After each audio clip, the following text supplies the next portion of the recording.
Welcome to What I Tell My Patients, a program for oncology nurses focused on the management of gastrointestinal cancers.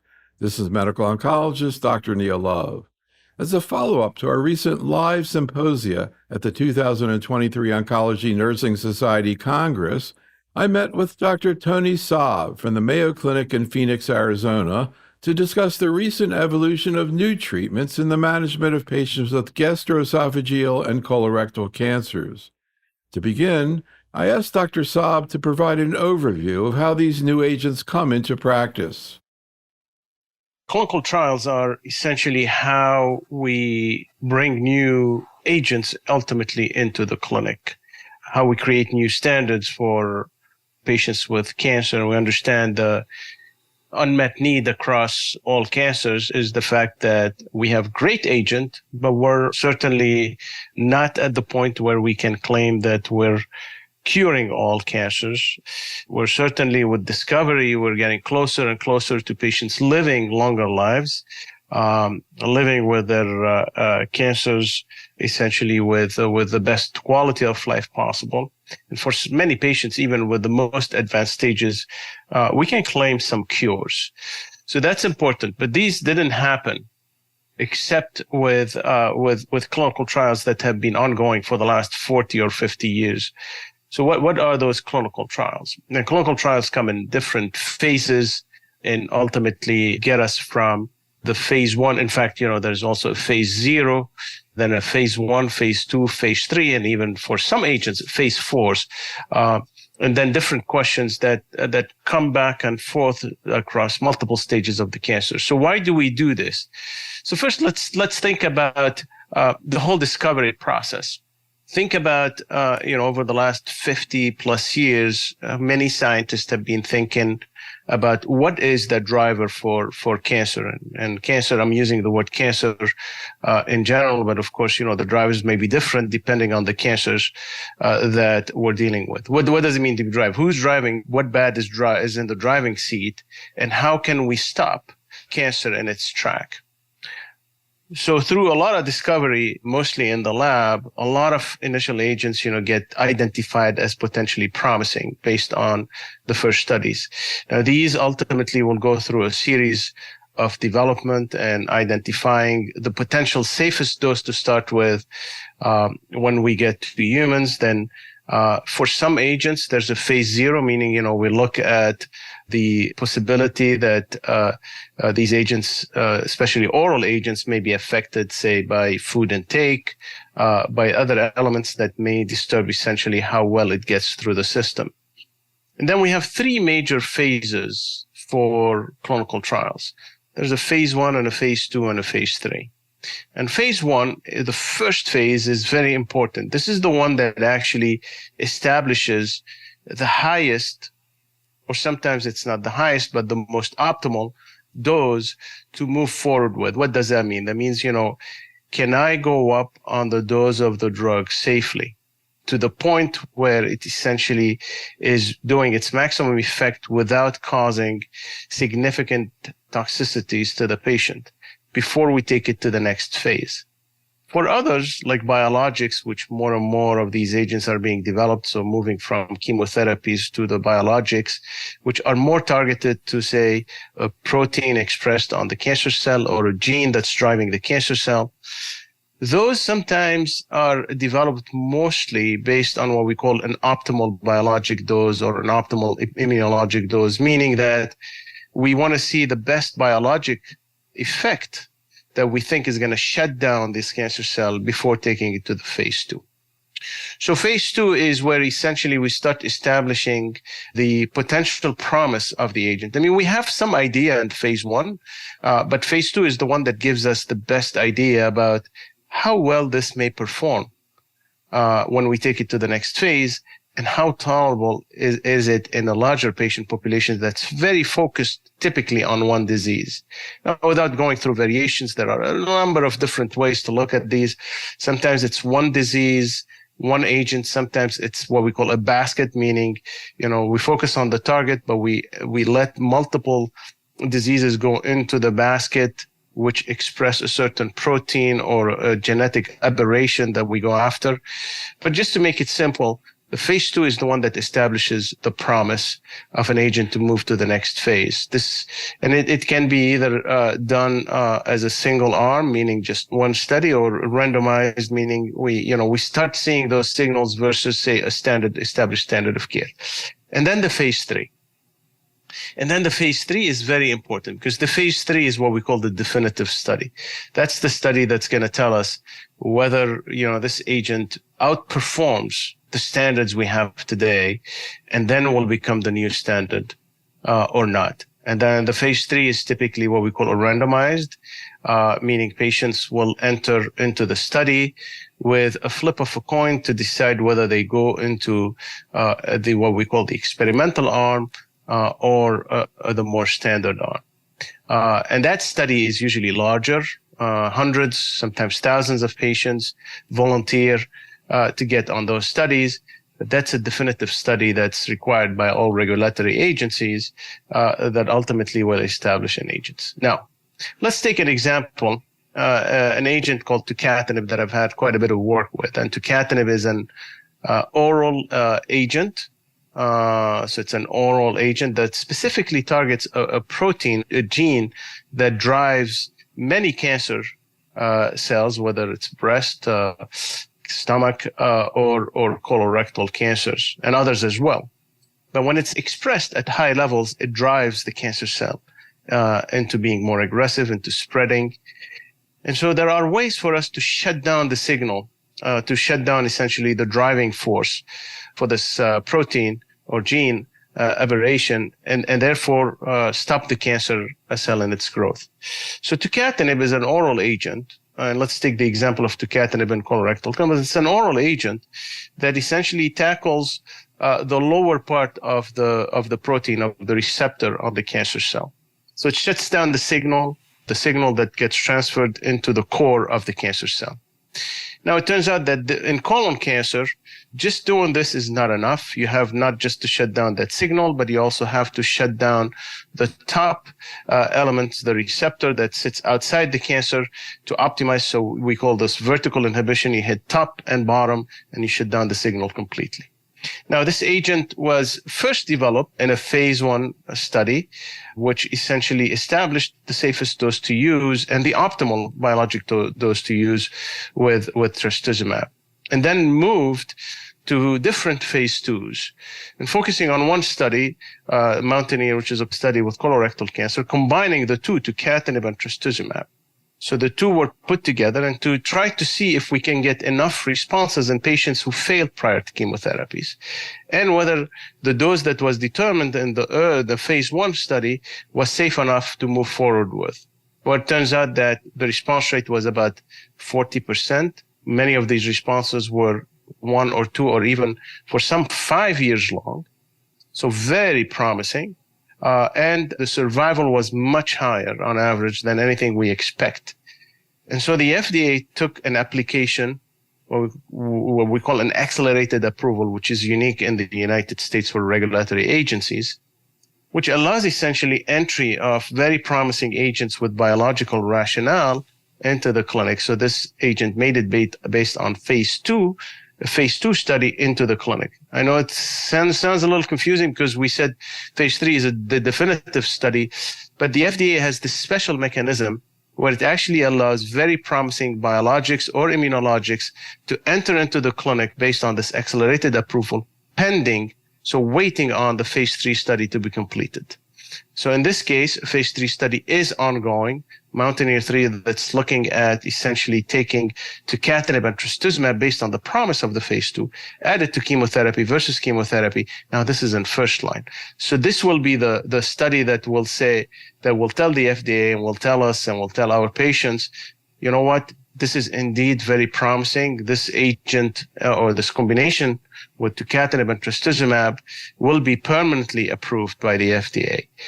So that's one way, one mechanism. Now, because we're moving into this world of biologics, it's very different from the world of chemotherapy that we've been used to and understanding how development happens. Sometimes phase ones are skipped or are minimized because these agents tend to be less toxic. So we'll take, for example, another agent, zolbetuximab, which essentially is a very interesting agent. It belongs, rather than to be an oral agent, this one belongs to a family of monoclonal antibodies.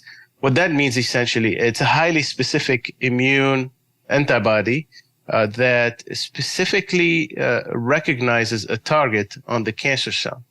And when it recognizes that targets, it attaches to it and essentially shuts down the signal. And in this case, it enhances the capacity for the chemotherapy to kill the cancer cells. So that's very interesting. How does that happen? I mean, if you think about it, the cancer cell is, especially when it's dependent on that one biomarker, in this case, it'd be Claudin 18.2, which is essentially a protein that's expressed in malignant gastric cancer cells, so in cancerous stomach and esophagus cells. And it actually makes the cancer cell very resistant to chemotherapy and pushes it to be more aggressive. So you can imagine if you shut it down, you make the cell more vulnerable to the effects of the chemotherapy. And then it makes sense actually to combine chemotherapy with this monoclonal antibody to optimize the effects. And in fact, this underwent again the gradual development from early phase to phase 2 with promise. And then the phase 3, the definitive study just completed, the study called Spotlight, that essentially looked at adding zolbetuximab to chemotherapy versus placebo plus chemotherapy. Now, it is important to know, because we have a lot of these questions. When patients see the word placebo, the first question that comes to mind, does that mean I'm not going to get any treatment? No. The answer is you're still going to get the standard treatment, FOLFOX, the chemotherapy. That's the backbone. But the placebo is essentially for us as investigators and for you as the patient and for all caregivers to understand that we don't really want to know which one of the arms, at least at this stage, you're going to, because there's something called bias. Oftentimes, we tend in our minds to favor one arm versus the other. So the cleanest way to do these studies is to be blinded, not to be able to know whether you're getting, in addition to the standard chemotherapy, the experimental agent or a placebo. So this study essentially did reach its primary endpoints. Again, that's a success story of developing an agent that started in the lab, understanding the target, understanding what drives cancer, into early phase trials, into phase 2, then phase 3, and showing essentially along the way that this is promising. And now with the phase 3, definitively this is an agent for those patients who express Claudin 18.2, improves survival, improves progression-free survival, and seems to be quite well tolerated to justify ultimately its approval. It's on its way to the FDA, so we'll see. Hopefully it will be approved and it will add an option to our patients. So these are two really great examples of clinical research and how it affects practice. Maybe we can continue the discussion as we sort of broaden out our perspective. Before we start getting into more specifics, one other sort of general conceptual thing that I think was kind of underlying what you were just talking about, which is the issue of, like you're talking about, for example, colon cancer or rectal cancer, that not all the cancers are the same and that you can break them down into smaller groups within them. And one of the main ways that that's been done in oncology in general has been the use of so-called biomarkers. And you just gave a couple of examples, HER2, which is the target for tucatinib, and Claudin 18.2, which is the target for zolbetuximab. Can you talk a little bit more about how you get biomarkers and then develop agents for that subset? Yes, absolutely. So I think one of the important, I think what revolutionized a lot of our care today is not just understanding what biomarkers drive, cancer, different subsets of cancers, but how we can identify them very early in the clinic to actually establish the care plan for the patient. So these biomarkers, have many of them have been established for many years in different cancers. Then we find about them in others. So say HER2, for example, has been established from the 90s as a target of interest in breast cancer because it's omnipresent, and then ultimately to gastric cancer, and finally into colorectal cancer. But when we look at biomarkers, there are many elements that have to go in place. One, is it a biomarker that is specific to the cancer? Has that been established that this biomarker or this gene that's identified through biomarker assessment is essentially a driver of essentially cancer aggression? And three, is the agent that's being developed, or do we have agents that are being developed that essentially are able to target effectively that biomarker, that abnormal protein expression or that abnormal gene expression? So with these biomarkers, as we establish their role in driving cancer aggression and having agents that can shut down the activity of these biomarkers, these are what we call the clinically relevant biomarkers, meaning that those are the biomarkers that, have a clinical relevance, or essentially have utility in terms of making decisions of using certain drugs in clinic versus not. So for example, in colon cancer, on the subject of colon cancer, 2012, we had only one biomarker. That was KRAS. And that's a gene that, if mutated, tells us that we can't use a class of agents called EGFR inhibitors. So circa 2022, 2023, since we're in 2023, now we have not just KRAS, we have NRAS, so another gene. We have a gene called BRAF. We have HER2 amplifications. We have what we call gene rearrangements in NTRK and RET, which are rare but represent different subgroups. We have essentially MSI high, which essentially, drives the cancer cell to be very hot, very warm, very immune. And that essentially, allows us to use immune therapy in these agents. So now we have all these subgroups. Now they represent 20% of all cancers. Now, KRAS in 2012 had only one utility: to tell us what not to use. Now we have all these biomarkers that essentially, for the most, tell us who would benefit from a certain agent. So we moved from negative biomarkers to positive predictive biomarkers, which have a completely different utility and a preferred utility. Now, just to add to this, we're just moving now into not only that KRAS that just tells us about how bad the cancer does or doesn't respond to EGFR inhibitors, but now we even have agents that target KRAS. To just give a little history, because it's important to understand how this whole world shifts around us all the time. For the last 40, 50 years, we've always called KRAS an undruggable target, meaning it was impossible to target. And, a lot of labs have worked on it, identified what it does, figured out indirect ways to perhaps shut down. So just to make it simple, we have a pathway. You think about it, it's like the Pony Express. If you want to send a message back in the days, from the east to the west, you had multiple stations where this Pony Express stops at, recharges to get the message into that's pretty much what cancer signaling does. So if you have an abnormal biomarker that indicates that protein drives cancer bad, there are multiple stations along the way to the core of the cancer, to the central command of the cancer cell, that essentially tells it what to do. So many times, when we can't attack the target, so KRAS directly, we try to shut down, let's say MEK or RAF or others downstream to see if we can stop the flow of information. Well, it turns out now that we can actually directly go after KRAS after all these years, 40, 50 years, through drug discovery. And most of the discovery actually happened about 10 years ago. So it's recent in the lab, and then moved very quickly into the clinic, went through phase 1, phase 2, and now is in phase 3.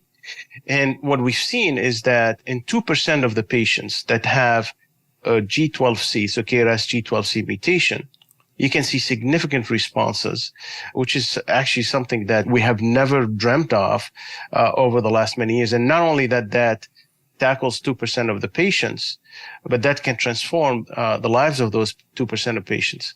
But then it opened the floodgates.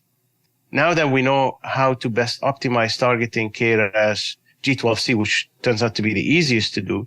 Now we're moving to 12D and then 12V. 12D is the most common. It's 30% of patients. Trials are underway. There's an agent called MRTX1133 that's underway. There are others as well.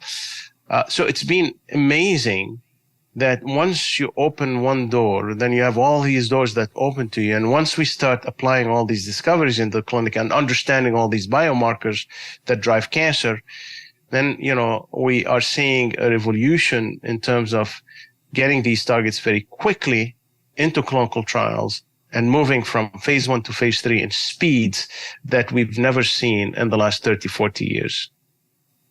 And I think we should clarify when we talk about these biomarkers, proteins, gene alterations, et cetera, that's in the tumor. So a mutation that's occurring just in the cancer, not throughout the whole body. Yeah. I guess the terms are used germline mutation as opposed to somatic, which means just in the tumor. Maybe we can do this is really one of the most important trends in oncology along with immunotherapy. So maybe we can kind of get into some of the examples. You mentioned so-called BRAF, another alteration that can be seen in cancers. Can you talk a little bit more about what we know about people who have BRAF positive or BRAF mutations in their tumors and currently how these people are being treated? Yeah, so BRAF V600E mutation, to be very specific, that's what it's called because there are different types of BRAF. We classify them in colorectal cancer as V600E and non-V600E. The one that's most established is the V600E. And BRAF V600E has been established in melanoma first. And the first experience in melanoma was amazing. I mean, you block it, you just shut down the receptors. Then we found out that in 5 to 8% of patients with colon cancer, you do find these mutations. So the thought is, well, we apply the same principles? And we just take these inhibitors that worked great in melanoma and try them in colorectal cancer. Well, it turns out it's not the same. When you shut down just BRAF only in colon cancer, the colon cancer cell is a bit more complex in terms of how the different proteins interact together. And so you shut down BRAF, then there is this, what we call feedback loop mechanism, meaning that, another signaling pathway takes over and activates that receptor called EGFR again. And so it bypasses the blockade. And so you really now need to block EGFR and BRAF to get the best responses. Now, it's important, and I want to emphasize that point because oftentimes I think there is confusion about, if this target is present in all cancers, why do we need to have different strategies to attack it in different cancers? Well, that's because cancer cells are not the same. A colon cancer cell behaves very differently than a melanoma, than a gastric, than others. And so we have to identify the strategies that fit the bill the most. So in colon cancer, BRAF V600E is a very aggressive genetic alteration, meaning it actually makes the cancer really aggressive in terms of its spread patterns, in terms of how quickly it overtakes the system.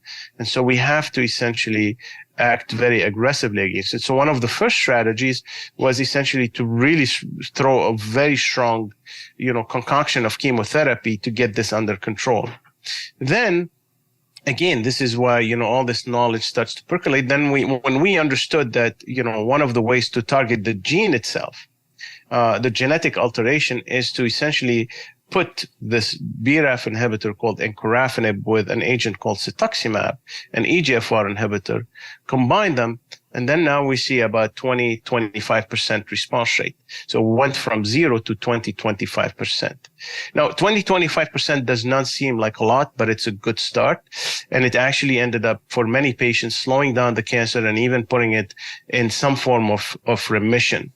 And so it got approved based on a phase 3 study called the Beacon, and that established a standard regimen for us in the second line.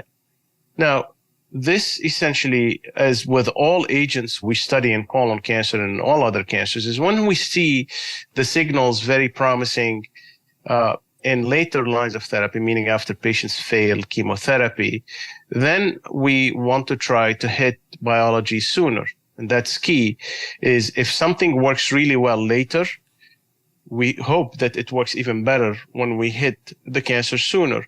And so now there's another study called Breakwater, a phase 3 study that has taken this combination into the first line. And maybe we can talk a little bit about the complexities of how to find the target so quickly and so early. But for that purpose, this is looking at what if we just take the biologics and add the chemotherapy, because the biologics on their own don't seem to be as active as, say, in other cancers. But with chemotherapy, perhaps we'll see added responses and take them to the first line. The first data suggests a 60 to 70% response. Now, we jumped from 25% to close to 60, 70%. Although, again, waiting for the study to complete and to see whether these hold. But I think that by moving strategically through the last 10 years, from targeting this agent with only one, then two biologics, then adding chemotherapy and moving to the first line, we have moved significantly the needle, or we're about to move significantly the needle for those patients with these mutations. So I want to have you chat a little bit about another type of targeted therapy that you were referring to before, which is that targets HER2. But just the other thing I want to just bring up as it meant related to BRAF, as you're saying, we're talking about using drugs to treat cancer, in this case being used in the advanced situation where the disease is spread. And you talked about using those two drugs in people with BRAF mutations in their tumors. And the fact that, a significant number of patients will have the tumors get smaller, the patients feel better, et cetera.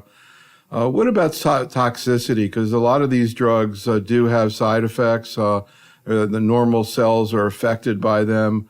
In this situation, when you use the two agents you mentioned, what are the kinds of toxicities that you see and how do you manage them?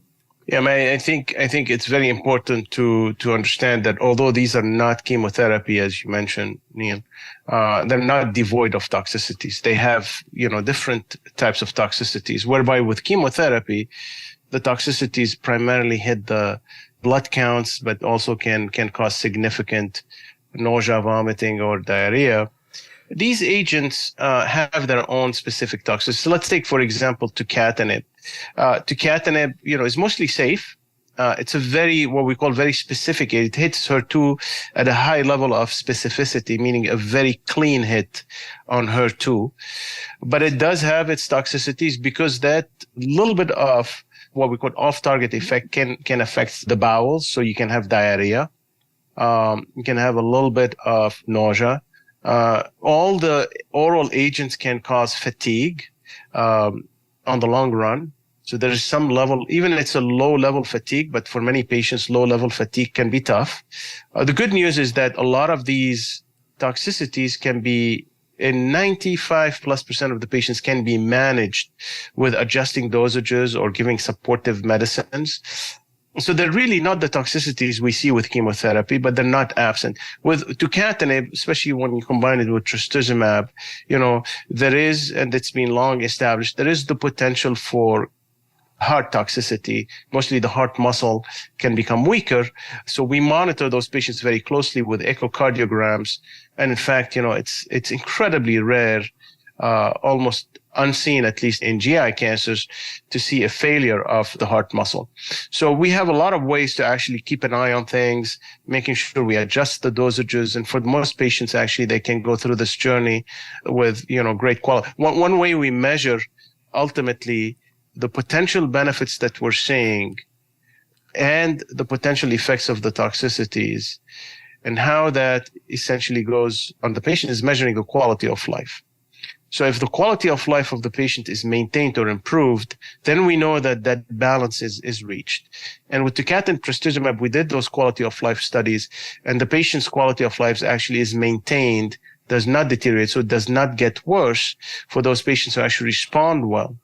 So that tells us that the toxicities are relatively acceptable, manageable, while we actually improve outcomes. With the BRAF inhibitors, that's an interesting one because it's actually intriguing. So when you actually use the BRAF inhibitor on its own, it has, some toxicities like rash, fatigue again, and diarrhea. When you use cetuximab on its own, so the EGFR inhibitor, you actually have significant rash, you have diarrhea, and low magnesium.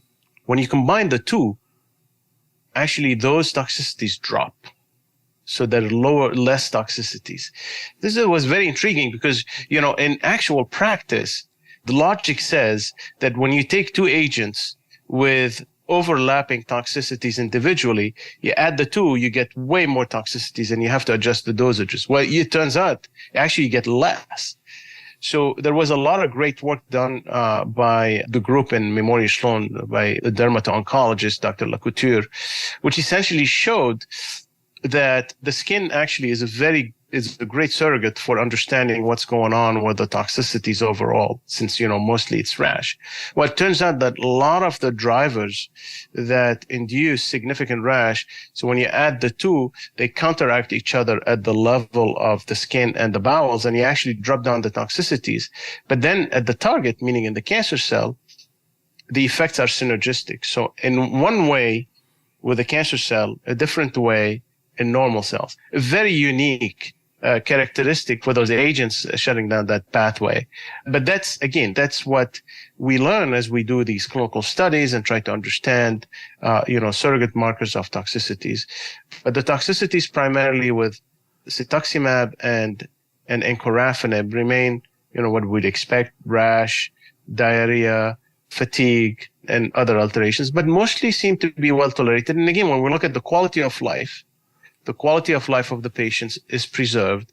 That's because the cancer is under hold. The toxicities are manageable. So for most of these patients, in fact, their quality of life seems to be improved in that sense. And we're seeing more and more studies that include measurements of quality of life. And I guess another thing about quality of life is important to think about, because, as you were describing, toxicity from the treatment, certainly it can affect quality of life.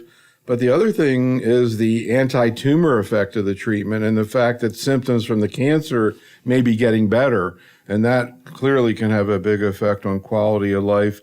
I'm curious about your thoughts and experiences of that. And the other thing is the issue of dose reduction that you referred to throughout oncology. Even with chemotherapy, this is an issue in terms of not just the fact that, this needs to be done, but also the way patients respond when you say, hey, we're going to reduce the dose of your drug, and they have a lot of concerns. Any thoughts? Yeah, definitely passionate about this piece. So the first thought about quality of life. So there was, you can't do those studies anymore, but these were done back in the days with 5-FU, when 5-FU was the only 5-fluorouracil was the only drug we had. There was a study from, I think, the UK that looked at 5-FU versus best supportive care. And 5-FU was given as a bolus, and that's a tough way to give 5-FU. We don't do it anymore. But it was interesting to see that even when you give 5-FU as a bolus, the quality of life of the patients improves versus best supportive care, despite the toxicities. And that's exactly what you were referring to, Neil, is that the symptoms that the cancer induces, the pain, the fatigue, the weight loss, all these things that drain the patient out actually end up being under control. And the quality of life of the patients actually improves or stays the same, whereby it deteriorates, meaning it goes down. So to clarify, many times we don't see an improvement in the quality of life, but we see maintenance of the quality of life, whereby without treatment, it actually goes down, meaning patients do worse. So I think something to be said about this. The other point is very important. We always had this idea that more is better, and you got to keep on hammering it because that actually makes a difference. Well, it turns out it doesn't. It actually makes things worse for patients. And as we have now more and more agents that we use longitudinally, meaning that the way I describe it to my patients, I'm like, listen, for us now, this is a marathon. This is not a sprint. I got to pace you. We're looking on the long run or years. We're not looking at 2-3 months or 6 months. So I want to make sure that you're able to go through all these options, that every single one of them we know will improve your outcome. So how can we do that best? So the different strategies. And you're right, patients get anxious because of what they hear. Man, if we drop the dose, am I actually going to lose benefit? If we stop the drug, if I take a quote unquote a holiday, am I going to lose benefit? Well, through the last few years, a number of studies tell us that actually less can be more. So say in colorectal cancer, which is pretty much now, our practice, my practice for sure, is if I use FOLFOX or FOLFIRI or FOLFOXIRI, the triple drug regimen for younger patients, even, when I say younger, and then necessarily we're thinking about the 40, 50, but younger is 75 and younger, can still tolerate this. But no one can tolerate this for more than 2 to 3 months. So my discussion with the patient is we're going to hit this hard. 2, 3 months, we're going to achieve the best result, and then we're going to talk. We have two options. Either we go on a maintenance strategy. What does that mean? It takes you to the bare minimum. We keep the bevacizumab. We go on an oral pill, capecitabine. But also there's data now, and we published some of that data that suggests that you can actually claim a holiday. If you have a response, you can even say, you know what, I can take a few months off. There are pluses and minuses about this, and that has to be discussion. And study after study continues to confirm that we don't need to go more than 3 to 4 months. With other cancers, for example, we've published data both in cholangiocarcinoma and pancreas cancer, taking gemcitabine, nab-paclitaxel, taking gemcitabine cisplatin in cholangio, so nab-paclitaxel in pancreas. And we moved away from the every week to the every other week. The toxicity profile was so much better, and the outcomes were very similar to where we expect them to be. And in fact, about 40 to 50% now of practices use the every other week regimen because it makes a big difference in patients' lives. One more thing about taking pancreas cancer, which is, one of the more aggressive cancers, both with gem-nab-paclitaxel and with 5-FU nanoliposomal irinotecan, there are studies that were published and looked at what happens to those patients that actually end up having dose reductions because of toxicities, meaning the dose of the chemotherapy is reduced because they've seen toxicities. Well, it turns out that their outcome is at least as good, and in fact, for some, even better, as you apply those dose reductions. So overall, I think the learned knowledge from all this is less can be more for these patients, applying the principles of hit hard, but for a short amount of time, and then go to a maintenance strategies or even a holiday for some patients, select patients, think about alternative regimens. And most importantly, have a clear discussion with the patient that there's no harm done by reducing the dose, if necessary, of chemotherapy, because that ultimately actually keeps you strong for the next phase, but also does not seem to compromise the outcome. If anything, many of these patients actually do better. So I want to chat a little bit about gastroesophageal cancer as well, but just to also, again, kind of put in perspective what we're talking about here. One of the issues is when you treat a patient, what is the goal of treatment? And when you have a tumor in general with solid tumors that's localized, often the goal is cure. We may use local therapy, surgery, radiation therapy. We may even use systemic adjuvant therapy to increase the cure rate. So when you think about, risk and benefit of treatment in the cure situation, that's one situation. But what we've been mainly talking about today up to now with these new agents is they usually come into practice in the later line and more advanced disease, where the goal, practically speaking, for most patients is not going to be cure. It might be to extend their survival, but it definitely is to try to palliate whatever symptoms they have, make whatever time they have left as comfortable as possible. Any comments about the kinds of goals you see people taking in the incurable situation? You hear a lot of stories about sort of short-term things people want to get to their child's college graduation, marriages, et cetera, and how people reorient their goals when they're in this situation. Yeah, these are always some of the toughest discussions, but necessary discussions with the patients from day one. I think the goal is exactly to be very transparent. I'm not going to cure you. I'm not going to cure this disease, but, when we call chemotherapy or any form of therapy at the more advanced stage, we call it palliative. And we have to, we shy away from the word palliative and, it's been stigmatized. But the reality is it's actually an important aspect of what we do. We palliate symptoms. We make patients, or we hope to make patients feel better for whatever goals they establish.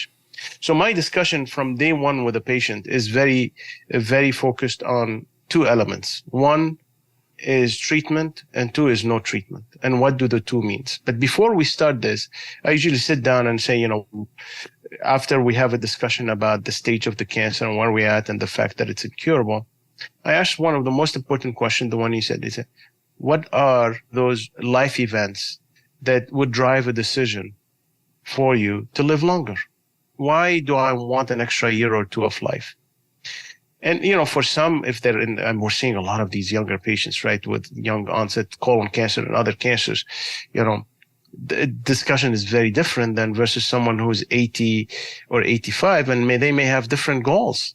And so you can't assume that everyone falls under one blanket. So I've had discussion with patients that essentially just told me straight up, hey, doc, you know what? I've had a fantastic life. I've done everything I wanted to do. And you know what? I accept my fate. And I frankly appreciate the fact that you're discussing all these options with me. But I want to go with the option of no treatment, and let's see where it goes, and whatever you can do to make me feel comfortable. And we have the other one is like, I have a wedding of a grandchild or a child coming, in 6 months.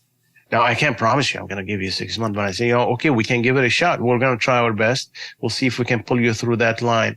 So these are drivers, Now, the discussion becomes a little bit different as we're moving to this era of biologics and immunologics. I mean, MSI high and pembrolizumab, and we're curing patients in stage 4.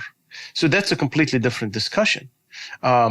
Biologics such as, say tucatinib and trastuzumab and HER2, we have 4 to 5 patients in that 100-patient study that are now 5+ years out, some of them in complete remission. So it's a completely different world we're living in today. But to your point, regardless of what I think is fantastic or great, that doesn't mean where the patient necessarily think it's fantastic or great for them. So we have to adjust, those expectations and have these tough discussions for the sake of the patients. And as you mentioned, people want to get their, things in order, right? That makes people feel, better about where they're going with all this. So part of the discussion is, plan for the worst and hope for the best. As we all do. Anytime I'm writing a plan, I'm thinking, okay, is my will updated? Is everything, done correctly? Because then I'm comfortable. Who cares what happens? At least, this is not in my control. So plan for the worst, but hope for the best. And let's establish the goals. And that discussion also, Neil, has to happen every single time we need to switch therapy. So if or at any point, the patient wishes. But I have this exact same discussion every single time. Your scans are not looking as good. We have this option. Let's have that discussion again. Are your goals the same? And do we need to adjust anything at this point of time? Very important. That's the most important aspect of doing this, especially in the palliative setting.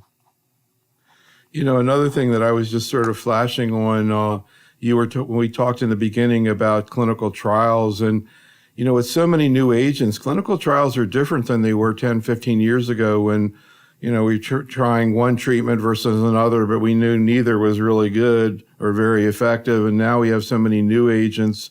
It brings up the potential advantage of being involved with trials. I'll tell you a story in that. I was just flashing on the fact we did a few videos with patients. And I did a video with a patient who had multiple myeloma who was on a bispecific antibody. And he was doing great. He'd been on it for 1.5 years. He'd been put into remission. He had virtually no side effects. And the day that I interviewed him was the day the drug was approved. So he was on it for 1.5 years before anybody else could get it and had benefited by it. And, some of the things that you've been talking about in terms of new agents, you talked about these people who got tucatinib and trastuzumab did so well and benefited. So it's not just like the next generation of patients that you're helping. A lot of patients are even phase 1 trials sometime, as you were saying, when the drug is first used. We did actually ONS webinar on chronic lymphocytic leukemia. BTK inhibitors, as soon as they started using them, they were working. Any thoughts about, that perspective and the fact that patients can actually benefit by being involved with the research? Absolutely. I think that the benefit is definitely more noticeable today than it was, say, 20, 30 years ago. You're absolutely right. And when we look at the phase 1 studies, and your response rate on phase 1 studies, just, which essentially, they take a blanket patient X and have them go on a trial. It was less than 5%. Today, it's actually 25 to 30%. Why is that? Well, because, number of things. One is we've become so much better with identifying promising drugs earlier on in the lab before moving them to the clinic. Second of all, we've also learned quite a bit from the past. The past. That's why it's so important to publish negative studies. Negative studies are not really negative. They're positive in the sense that they actually teach us what to avoid for the next one. So it's very important and very important for the patients to understand that there's nothing called negative. It's all positive. It's all moving us in the right direction. I hate the word negative, to be frank with you. And then the third is, as we actually start going into more and more of these targeted approaches, meaning you identify the biomarker, the genetic alteration, whatever, and you have an agent that tackles it, the chances of actually a response goes up significantly, regardless of the phase of development of the agent. And so all these things actually have led to a significant change in the way we look at research in the earliest phases, the phase 1. The phase 1 used to be like, for desperate situations. I don't think so anymore. I think, with the right elements, sometimes a phase 1 comes before even quote unquote standard chemotherapy or standard agent that gives you 4% response rate, right? I mean, we definitely are in a different world today. So let's finish out talking about a couple more clinical research issues and swing into gastroesophageal cancer. And you mentioned zolbetuximab, and maybe that would be a good way to sort of talk about research in this field. But before we get to that, just to emphasize another point you made, which is that a lot of times we'll develop a targeted form of therapy where there's a biomarker in one tumor, and then we try it in a different tumor and we see kind of a similar thing. And in fact, in gastroesophageal cancer, you do see HER2 positive tumors. And in fact, there's a study now, at least one, maybe more, looking at tucatinib, trastuzumab, the same thing you did with colon cancer, now looking at gastroesophageal cancer. So we'll see where that heads. But let's talk about zolbetuximab. It's used in metastatic disease of gastroesophageal cancer. First of all, can you talk a little bit about sort of the anatomy of where you see these cancers, and specifically how zolbetuximab was developed? Yeah, so gastric and esophageal cancers, are essentially, the swallowing tube and then the stomach. These are the cancers formed along the way. In the United States, the most common location for these types of cancers are actually at the junction between the esophagus, the swallowing tube, and then the stomach. And that junction is the one we see the highest rate of cancers. If you go to Asia, it's more in the stomach and the distal part of stomach. And then in some parts of Asia, you see actually the upper esophagus. They're a little different, behavior overall. So for our purposes, it's mostly around the upper side of the stomach area or the lower part of the esophagus, or that right at that junction is where we're going to see most of those anatomically. And those cancers are driven by, as you mentioned, HER2, but also we know that immune therapy has a role in select number of patients. Without going through details, you have to have a certain score, a histologic score for the expression of a protein that drives the immune response. Some place it at 5%, others at 10%, depending on what study you're looking at. Less than 5%, probably not as much activity, but that's about, a good percent of patients. And other biomarkers coming through, one called FGFR, and now this Claudin 18.2, which is certainly, in the advanced stages. So what is Claudin 18.2? So it's a protein that seems to be expressed mostly on malignant, so cancerous stomach cells or gastroesophagus cancer cells. Now you can see it expressed also in some normal cells in the epithelium. So it seems to be mostly specific to the stomach and to the esophagus. Now, you see it at much higher levels, of course, when these cells transform into cancer. So what happens is that, when these stomach cells, say, normal cells, become cancerous, that Claudin 18.2 will flip and become actually exposed on the surface of the cells. So that's one way to think about this receptor that was hiding in normal cells at low levels, now actually becoming expressed at the surface of the cells.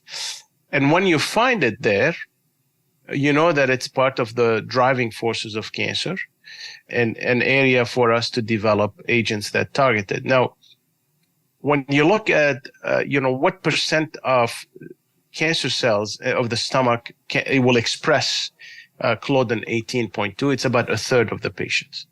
So a third of the patients in North America, at least.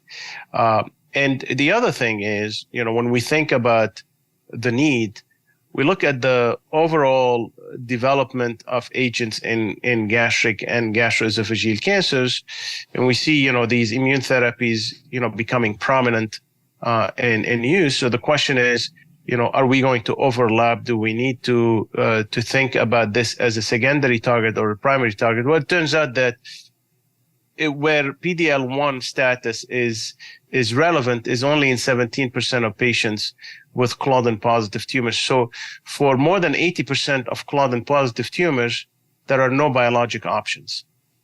So this makes this as a prominent biologic target. And so zolbetuximab is a monoclonal antibodies that specifically target this Claudin 18.2. So it actually, as this gets expressed on the surface, it links to it and essentially hugs it. And what it does, it actually induces an immune reaction around it.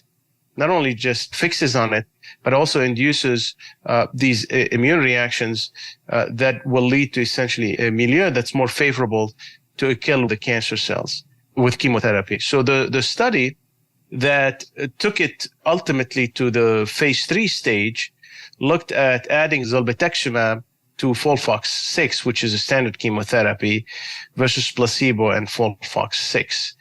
And the study was powered to show that, we're going to be able to essentially improve survival significantly with adding zolbetuximab to chemotherapy, to FOLFOX. And indeed, the survival was improved significantly at the median. So you can see the separation of the curve, but also when you actually look at the percent of patients that continue to benefit from it for after 2+ years, there's certainly a significant benefit favoring zolbetuximab. We use this hazard ratio to essentially show a meaningful effect across the lifetime of patients, and it's 0.75, which is actually a favorable hazard ratio for this. Same for, delaying progression of the tumors, and the toxicities were relatively well tolerated. So this essentially, was a very positive study based on a validated target in a very specific cancer. Now, I will say that Claudin 18.2 was also found to be expressed in pancreas cancer. And so now there's some work that's being done in pancreas cancer as well in the early stages. But that's about it. I mean, it's pretty specific to this area. I'm curious, this agent is not approved, so the only way it can be used is in a clinical trial. Have you actually given it to any patients? We have clinical trials, and not this exact agent, but we have other agents that are being developed. And there is actually versions 2.0 and 3.0, meaning taking advantage of how this agent works. And there's CAR T cell being developed around that target. There's also enhancing the ADCC, so the antibody reconjugate effect. So essentially enhancing the immune activity. So although this is not today available, which I suspect it'll be available at some point in the near future, there's a lot of work that's being done to actually try to enhance even further the potential of activity. Since again, we've seen that interesting activity at this level, then the next level with enhancing further the activity of this agent or furthering the target with, CAR T cell approaches or other immune approaches will certainly, I hope, takes us even further into a positive direction. It's interesting, though, think about it, like you wake up tomorrow morning, you check your phone, and it says zolbetuximab has been approved. And, I'm sure the next time you go to clinic, you're going to have a patient that you might even consider for it. And then you get into the situation where you're going to use a drug this specific drug you haven't used. And then you go look at the research and the list of side effects and you compare it to the other, and us, in terms of education, we're trying to sort this out too.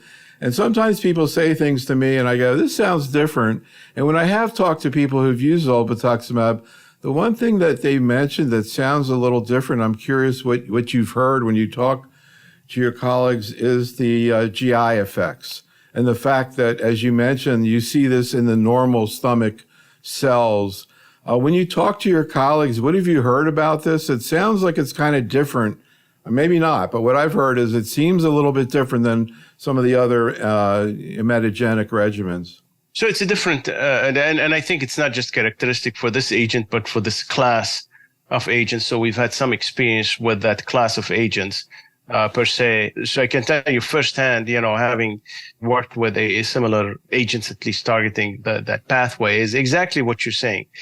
We're targeting claudin, which is expressed on normal gastric and esophageal cells. So you would expect nausea and vomiting to be one of the most, significant toxicities. And indeed, it enhances. Remember, we're also adding it to chemotherapy in this study. And so, FOLFOX or CAPOX in the GLOW study, those are regimens that do induce significant GI toxicities.